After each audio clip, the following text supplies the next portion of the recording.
Hello and welcome back to my channel. My name is Chris and on today's video we're talking about a fragrance from the house of Hermes.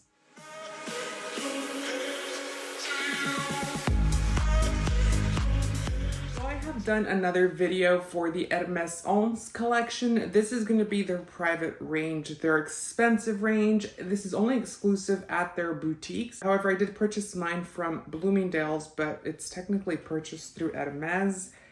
Kind of confusing, I know, but the fragrance we have here today is part of the Hermessence collection. This is what the box looks like. Look at that. So it's a little different from the other boxes that you get. So I know that the cologne range is similar to this box. The only difference is that they say Hermes Cologne up here and it's a circle logo. This is going to be more of the traditional Hermes colored box and it's trimmed in black as well. So very nice. There's no information on here. Now, since I purchased mine through Bloomingdale's, mine did come with cellophane.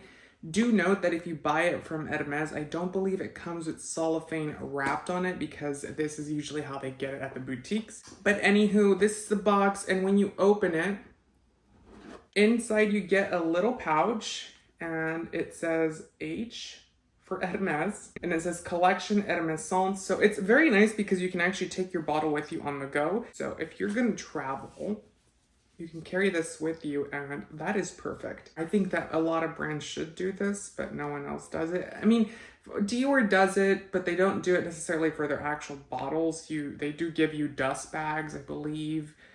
I believe they're the only ones. I don't think that Chanel necessarily gives you a dust bag for their Les Exclusives or Givenchy. Anywho, Dior does do this, Hermes does this as well, and it's a very nice little touch. So this is what the bottle looks like, and I know these are boring looking. I just want to say that right off the bat. A lot of people will say that these are boring. A lot of people will probably, hesitate to purchase these fragrances because they're eau de toilette. Let me tell you something really quickly. The eau de toilette is not going to be reflective of the longevity of this fragrance. And the reason I say that is because Les Exclusives by Chanel, their private range, used to be eau de toilette, and they actually used to last a lot longer than they do now as eau de parfums. This is the same thing with the Hermessence collection. Most of them, it's not going to be, across the board, but most of them are going to be long-wearing fragrances. And this is one of them. I do really, really recommend purchasing these fragrances. They're expensive, but they're really great quality and they're very potent. Onto the packaging, it is going to be a very simplistic bottle. At the bottom, you kind of get, it's inside of the actual glass. So if I tilt it, you can kind of see it is hued with the color of the lid. And the lid is very, very heavy and it's actual leather. Now, is this the leather that they use on the Birkins and on the Kellys and on the Constance and on the Evelyns? Probably not, but it's very high quality leather. It is soft, supple, delicate. So this is the closest I'll probably ever get to one of their leather goods products, but that's okay. I'm fine with just the fragrances because this fragrance is a banger. This fragrance was launched in 2022. The perfumer for this is going to be Christine Nagal, and the notes for this are going to be just two listed: French violet and Russian leather. This fragrance being called Violette Volynka means essentially that it is violet and Russian leather. Volynka is a type of leather, just so you're aware.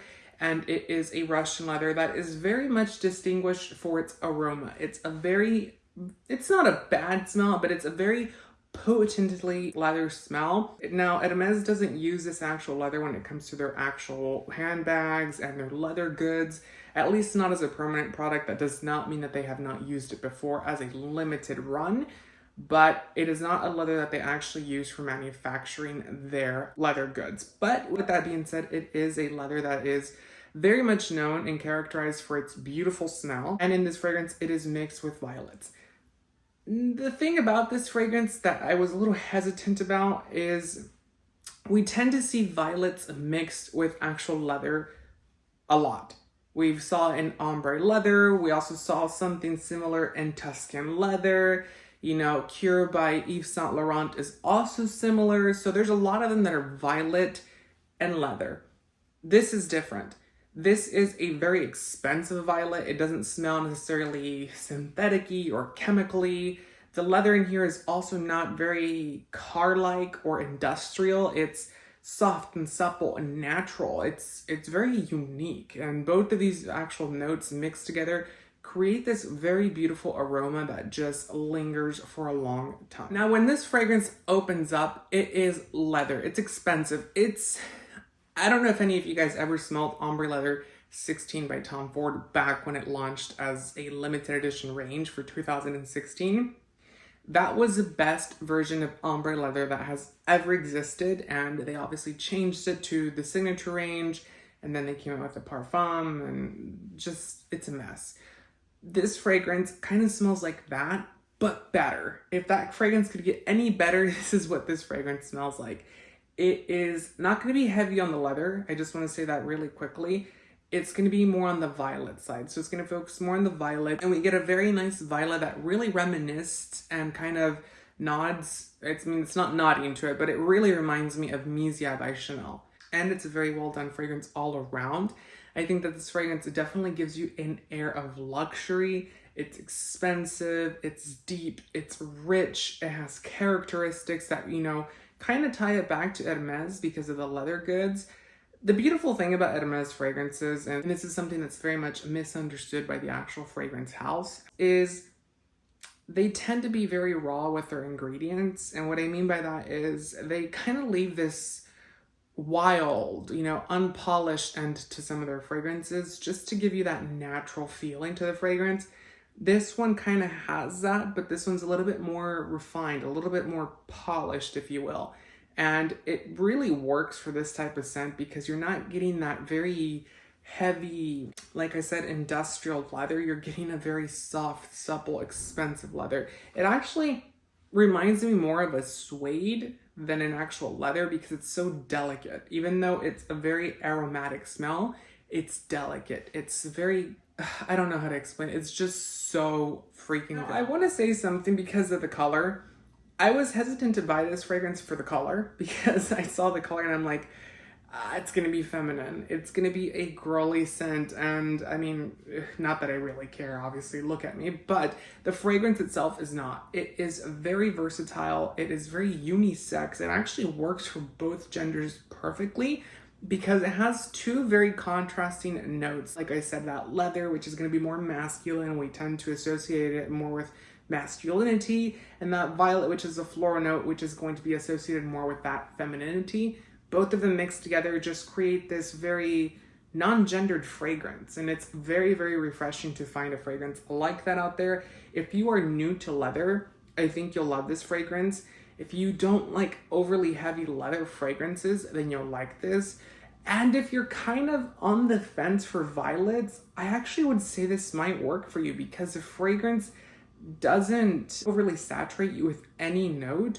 They're working together and in harmony, which is very nice, very hard to do in fragrances as well, because typically, one is, more dominant and the other one's a little bit more subdued. And in the case of this fragrance, both of them are working together to deliver a very expensive, refined, sexy, powerful fragrance. So overall, what do I think about this fragrance? I definitely think that it's a good one to purchase. They do offer two different sizes. So they offer 200 ml and 100 ml. I did purchase the 100 ml because I can't afford the 200. I mean, I could, if I didn't buy so many fragrances, I probably would go get the 200 ml. But this fragrance is very pricey, like I said. And for longevity, I do have to say that this one is a powerhouse. I have tested it and you can actually see I have barely made a dent in this. And this lasted more than 9 hours. It's an eau de toilette, and that's why I say don't be deceived by eau de parfums, extrait de parfums. That's not the case anymore. Unfortunately, with perfume houses becoming more popular and more prevalent and fragrances becoming more of a mainstream type of thing lately, a lot of these fragrance houses, or designer houses I should say, and even some of the niche ones, kind of have watered down their pure parfums and their extrait de parfums. This one is potent, it lasts a long time, and it really dries down on the skin and becomes very sexy and delicate and very intimate, which is very, very nice. So let me know down in the comments, like I said, what your thoughts on this fragrance are. Do you like it? Do you not like it? Let me know down in the comments which fragrance you would like me to review next. And don't forget to give the video a thumbs up and subscribe for more fragrance related content. Until next time, you guys, take care.